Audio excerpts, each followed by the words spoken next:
بسم اللہ الرحمن الرحیم۔ السلام علیکم ہسٹری ٹیلر کے معزز سامعین، میں ہوں عدیل احمد اور آپ دیکھ رہے ہیں ہمارا یوٹیوب چینل۔ معزز سامعین، آج کی ویڈیو میں ہم خلافت عثمانیہ کے آخری با اثر سلطان عبدالحمید کا تذکرہ کریں گے۔ ناظرین، یہاں آپ کو بتاتے چلیں، خلافت عثمانیہ مسلمانوں کی تاریخ کی سب سے بڑی خلافت تھی جو کہ 600 سال تک دنیا کے 3 بڑے اعظموں پر قائم رہی۔ خلافت پر ٹوٹل 36 سلطانوں نے حکومت کی۔ سلطان عبدالحمید 34 سال کی عمر میں تخت نشین ہوئے۔ سلطان عبدالحمید کا دورہ حکومت 1876 تا 1906 تک قائم رہا، جو کہ تقریباً 33 سال کا دورانیہ بنتا ہے۔ معزز سامعین، کہتے ہیں کہ تاریخ میں جو مرتبہ عزت و شہرت سلطان عبدالحمید کو ملی، شاید ہی خلافت کے کسی دوسرے سلطان کو ملی ہوگی۔ اپنے 33 سالہ دور خلافت میں سلطان نے ریاست کے لیے بہت سے تاریخی کام سر انجام دیے۔ سلطان نے اپنی سیاسی بصیرت کو استعمال کرتے ہوئے ریاست کے تمام معاملات کو بخوبی انجام دیا۔ ریاست کا اقتصادی میدان ہو یا ثقافتی رجحانات، صنعتی شعبہ ہو یا عسکری، الغرض زندگی کے تمام شعبوں میں نمایاں کام کیا، جس کی وجہ سے ان کے دور خلافت کو سنہری حروف میں لکھا جاتا ہے۔ سیاسی بصیرت کے ساتھ ساتھ سلطان عبدالحمید نہایت نیک اور اپنی رعایا کا خیال رکھنے والے رحم دل انسان تھے۔ ناظرین، آپ کو بتاتے چلیں، حضور اقدس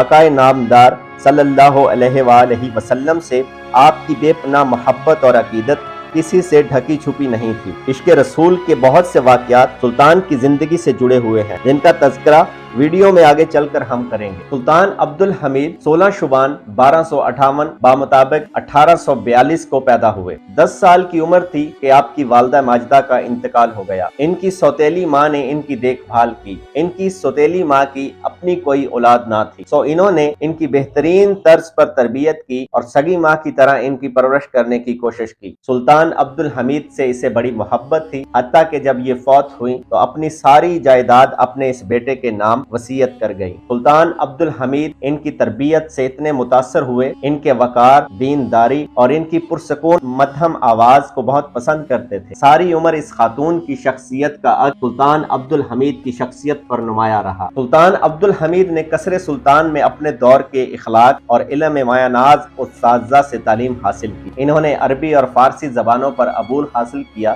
تاریخ کا مطالعہ کیا، علم و ادب میں دسترس حاصل کی، تصوف کے رموز و معارف سے آگاہی حاصل کی، ترکی عثمانی زبان میں اشعار کہے اور ان میں اپنے خیالات کا اظہار کیا۔ ناظرین، یہاں پہ آپ کو بتاتے چلیں کہ سلطان عبدالحمید اسلحہ کے استعمال کا تجربہ بھی حاصل کر چکے تھے۔ وہ تلوار زنی اور تیر اندازی میں کمال مہارت رکھتے تھے اور ہمیشہ جنگی مشق کیا کرتے تھے۔ عالمی سیاست پر گہری نظر تھی اور اپنی سلطنت کے طول و عرض کے حالات سے پوری طرح واقفیت رہتے تھے اور باخبر رہتے تھے۔ سلطان عبدالحمید کو یورپ کو قریب سے دیکھنے کا موقع اس وقت ملا جب آپ کے چچا سلطان عبدالعزیز نے یورپ کا دورہ کیا۔ ایک اعلیٰ سطح وفد بھی ان کے ہمراہ تھا۔ اس عثمانی وفد میں ایک شخص امیر عبدالحمید بھی تھا، جو یورپیوں کے سامنے اپنے سادہ لباس اور پاکیزہ قابل تعریف سیرت کے ساتھ ظاہر ہوا۔ امیر عبدالحمید نے اس دورے کی خصوصی تیاری کی تھی اور اس کے لیے خصوصی معلومات حاصل کی تھی۔ انہوں نے مغرب میں جو کچھ دیکھا، اس کے بارے میں اپنے گہرے مشاہدے اور صحیح موقف کا اظہار کیا۔ اس عثمانی وفد نے اس دور کی اہم یورپی سیاسی شخصیات سے ملاقاتیں بھی کی، جیسے فرانس کے نیپولین ثالث، انگلینڈ کی ملکہ وکٹوریہ، بیلجیم کے لیوبرٹ ثانی، جرمن کے گلیوم اول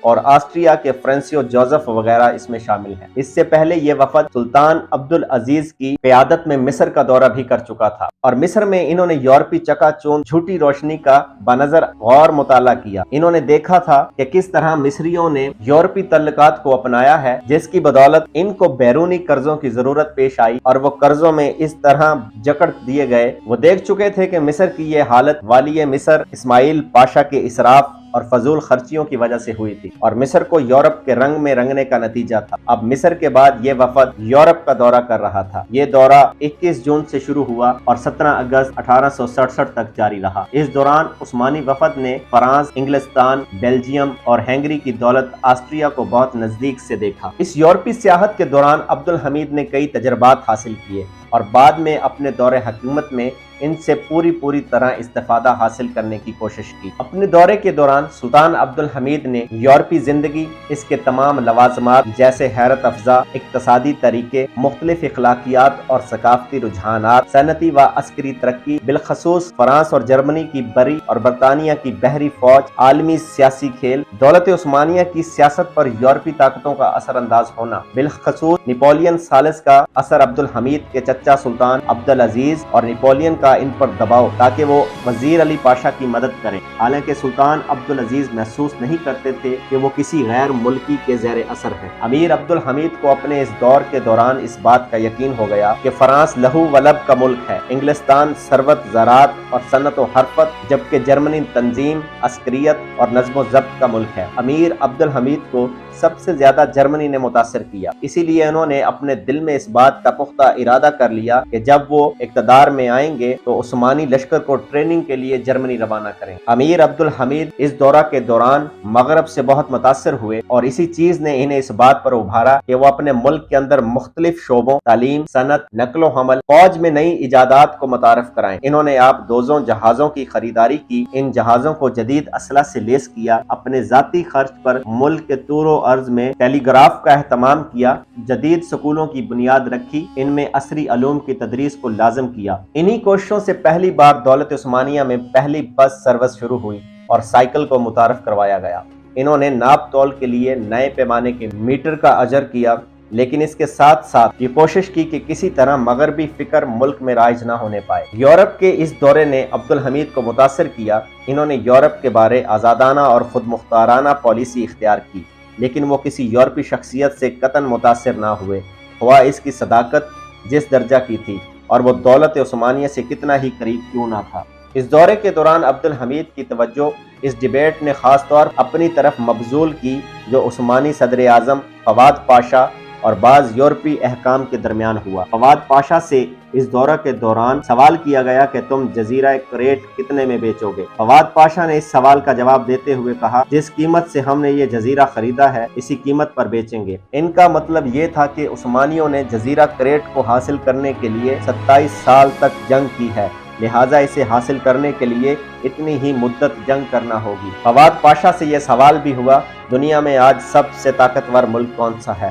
فواد پاشا نے جواب دیا، آج دنیا میں سب سے طاقتور ملک دولت عثمانیہ ہے، اور یہ اس وجہ سے ہے کہ تم اسے باہر سے نیست و نابود کرنے کی کوشش کر رہے ہو اور ہم اسے اندر سے منہدم کرنے کی کوشش کر رہے ہیں، لیکن ہم دونوں کی کوششیں ناکام ثابت ہو رہی ہیں۔ اس گفتگو سے سلطان عبدالحمید نے یہ سبق حاصل کیا کہ جو طاقتیں دولت عثمانیہ کو نیست و نابود کرنے کے لیے کوشاں ہیں، انہیں خاموش کرانے کی ان میں سکت ہے۔ انہوں نے اس سفر کے دوران سیاسی گفتگو کا تجربہ حاصل کیا اور بعد میں اس میں پوری مہارت حاصل کی۔ اس دوران عبدالحمید کی عمر 25 سال تھی۔ معزز خواتین و حضرات، اگر آپ کو یہ ویڈیو اچھی لگی ہے تو ہمارے چینل کو سبسکرائب کر دیں، ویڈیو کو لائک اور شیئر کریں اور بیل آئیکن کو ضرور پریس کیجیے گا تاکہ ایسی آنے والی ہر نئی ویڈیو کا نوٹیفیکیشن آپ کو مل سکے۔